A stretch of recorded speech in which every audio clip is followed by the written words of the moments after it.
I often wonder if we'd not had the English Teachers Association, how English teachers across the state, not just in isolated areas, how they would have dealt with the demands of when the first lot of the new syllabus came out in 1999, and now with the Australian curriculum. I think the advocacy role that the association has been very significant in recent times because of the contested nature of English curriculum.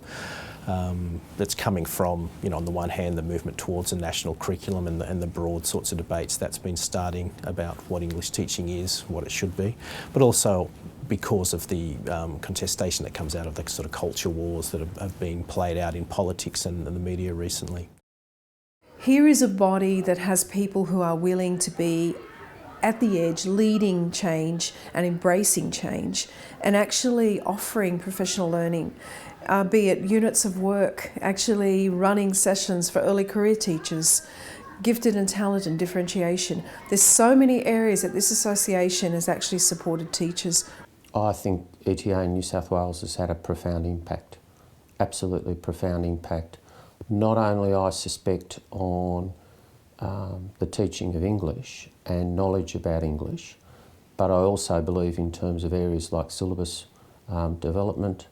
Certainly the ETA has, through its leadership over many years, had a profound impact in terms of interaction with the Board of Studies, a whole range of issues that ETA has raised about assessment, about the marking of HSC papers, for example, decentralisation of marking centres so that people from across the state could be involved in professional learning, that is, marking the high school certificate. And I think my sense is that the key leaders in ETA have often been the key figures who've been involved in syllabus development, have worked for the department, been involved with the Board of Studies. ETA is always brilliantly represented at these national bodies, but not only nationally, but also statewide at Board of Studies, highly thought of. And, ETA is quite often called in to respond to different things at the Board of Studies because their views are very highly respected, because we have wonderful representatives. You look at the calibre of the people that we have at ETA is amazing. And what they do for English and English teachers and students, don't forget that. It's not always about teachers, like the end game is always the student. What is good for our students is their main concern, and how a teacher's going to do that. That's an amazing thing. The first big consultation we ran was for the 99 Stage 6 syllabus, and that was a huge undertaking.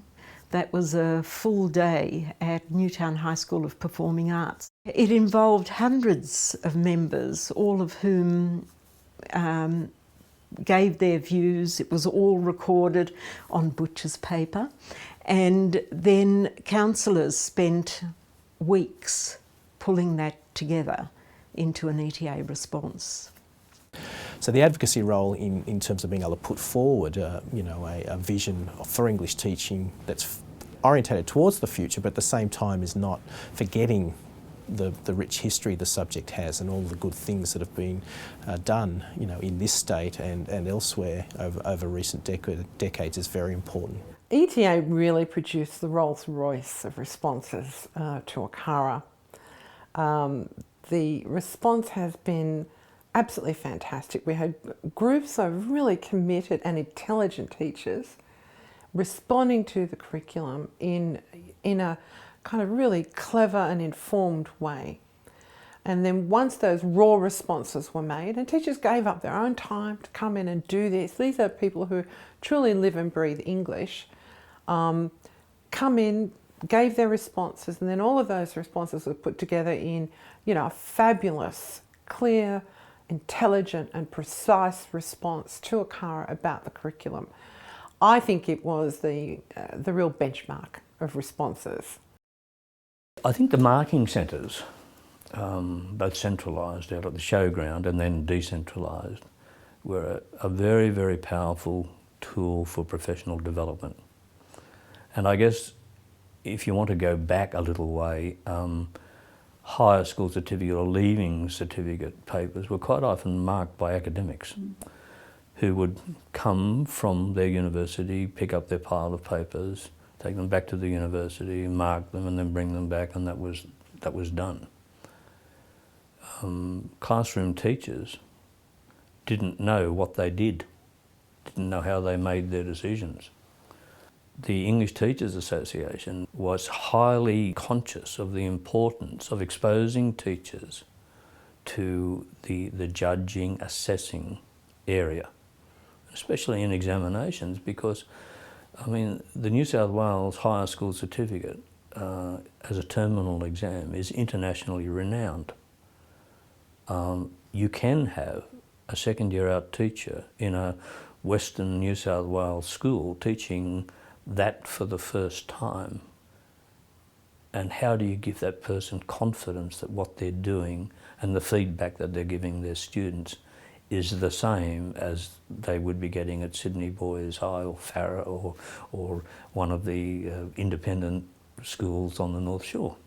There were experts in terms of exam committees and marking centres who, because of initiatives that ETA had been behind, actually went out, met people in regional centres, provided professional learning, gave insight into whole groups of teachers about marking standards, how marking centres operated, things that they needed to consider in terms of classroom practice or what was happening at faculty level in their schools. I think what stands out for me was the intense curiosity of the place that English could have in the development of the minds of young students.